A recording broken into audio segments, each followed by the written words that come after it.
When training to become a soldier of steel, the fitness that you develop must be functional. What I do here in the gym has to transfer to the task. This is Rob McDonald. He's been working with us here at the gym for a little over 5 years now. We're going to teach several fundamental and universal movements. The warm-up is all about good form, developing good habits. I think it'll be fairly effective. I think so too. Take a wide stance, toes touching the wall, feet perpendicular to the wall. Attempt to make a squat, your knees are gonna touch the wall. Once they touch the wall, they no longer move. So from that position right there, you do whatever you need to with your hands to balance and drop down.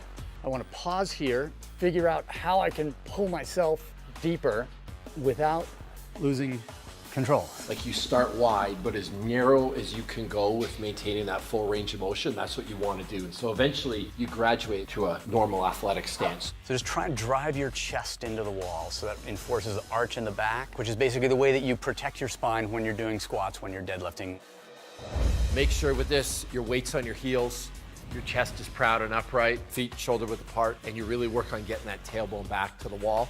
And make sure you go till the top of the thigh is parallel to the ground. Don't just barely hit parallel, make sure you break parallel. It's not gonna hurt you if you go a little too low. Just like you were doing with the wall squat. Straight back onto the heels. You should be able to wiggle your toes at the bottom. Remember, the head follows eyes, body follows head. So if you look at the floor slightly down, your body's gonna naturally wanna pitch a little bit forward. Really work at this. Don't just blaze through this. You're not gonna be able to squat properly if you built a bad habit here. We're gonna start with a lighter weight and we're gonna move up to a heavy weight. Whether you use a kettlebell or a dumbbell, it's not gonna matter, it's the same motion. Same rules with the squatting apply. The rule here in terms of graduating to the next weight is if you can do this weight with perfect form, you can then do a 30. But if you can't do that correctly, you have no business going up a weight. Control the descent so that you don't flop down. That tends to be what hurt the knees. So nice, slow and controlled, there we go. If I'm just going in that, that break 90 sort of plane, then I'm not getting my chest open, I'm not working on my shoulders. Move the weight as far as it can go. So from all the way from the ground to all the way to a locked out position. Keep it strict, full extension at the top, and then chest to the ground for every single rep.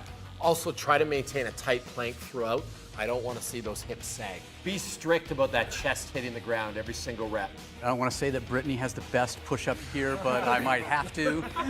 And to reinforce good form for the standard push-up, we like to do what we call a proper push-up. You take the standard push-up position, drop down until your chest is touching. My hips are off the ground here, and I'm holding a bridge between my chest and my toes. My hands go out to the side, my hands come back, and I come up.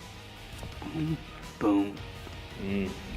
It shouldn't be relaxing on the ground. Maintain that bridge between the chest and the toes, and if you feel your hips touching the ground, lift them up.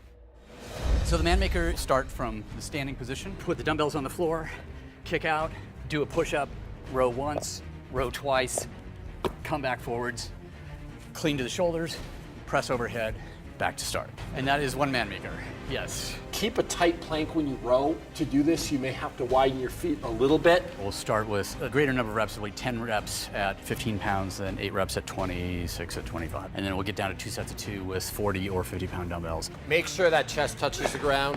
Good. That doesn't count. Use your legs. That's what happened. It was too much upper body. So he has to use his legs and his hips to make that happen. And drive with legs. Nice. You guys can see when you're doing these this strict, 10 reps is gonna take about a minute. It's not something that's over in 20 seconds. You can use all this stuff as a diagnostic. One of the things we always teach here is you can get better by working on your weaknesses. Ignore your strengths. If you're having a hard time with squats, maybe you should squat more. And the key for you guys to improve on this is just holding yourself to a high standard. The people that do what we're doing today, they'll get better and better and better and better. The people that come in and go through the motions and just do it because it's on the paper and don't think about this stuff, those are the people that never progress. Here on the Soldier of Steel site, you can download a 1-month training plan, which will teach the fundamental and universal movements, as well as instilling the habit of daily exercise.